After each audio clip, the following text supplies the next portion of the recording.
I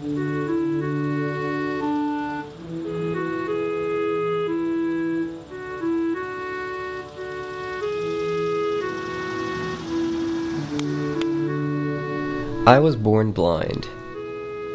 As I got older, my parents explained that I was unable to see. They told me that I had been born this way, and that nobody was really sure how or why it happened. It was disbelief initially. We weren't ready for that news. We were both kind of caught off guard. But I think that quickly it became, what are the resources that are available for a parent? I think immediately after your initial surprise and shock and certainly concern, upset, then it's a matter of what do I need to learn in order to make this work. As a kid, I would often ask my parents, why? Why was it that I couldn't see when my sister and my friends could? Why did I need to learn to walk with a cane? Why was I learning to use Braille? My parents were really great about answering all of my questions, and believe me, there were lots of them. Patrick had a different schedule than any of the rest of us. His day was night.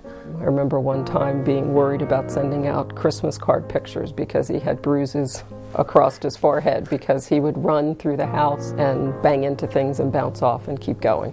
Whatever Katie, his sister, did, he was doing. And so I don't think I ever really distinguished it in my mind that, oh, my brother's that different from everybody else's brother. If she was climbing a tree, he was climbing a tree. If she was on the swings, he was on the swings, the slides, riding bikes. He was just always on the go.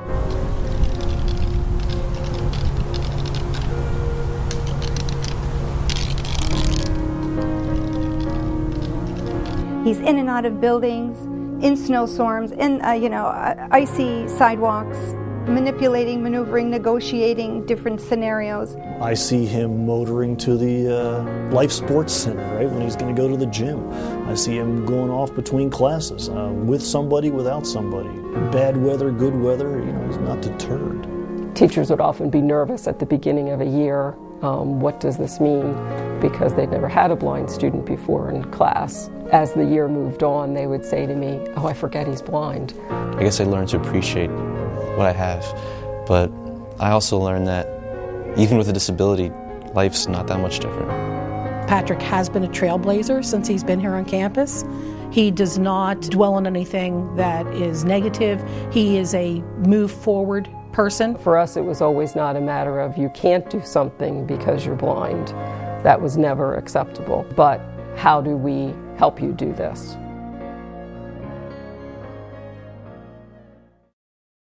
I met Norman Kritz when I was about 18 years old. I was an assistant golf professional at Pennsauken Country Club. Norman had come over. He had played at the golf course. I'd known him, but he came over one day and asked if I wouldn't mind helping with regripping some golf clubs for him for a junior program that he has for blind golfers. My first involvement with the Middle Atlantic Blind Golf Association was about 19 years ago when I was doing a golf clinic at the Widener School in Philadelphia. I asked Gil to be a target so that children there who were physically and mentally challenged could see that a blind guy could hit the golf ball. We had an ongoing relationship, and he gave me a call and asked if our foundation with the section would help out with his junior golf program. And now we're 6 years later into a fantastic relationship with Norman and Gil and everybody at Mid-Atlantic Blind Golfers Association and their junior programs.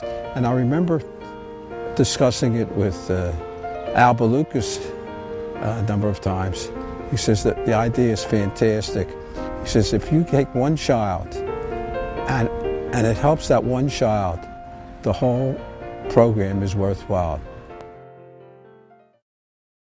My grandfather was one of those golfers who would be out there as early as you could open the course. Afterward, he would come to our house and tell stories from his round. The shots he'd hit, the holes he'd played well, and what it all looked like. As a little kid listening to those stories, I was fascinated by the game. I guess Patrick just heard these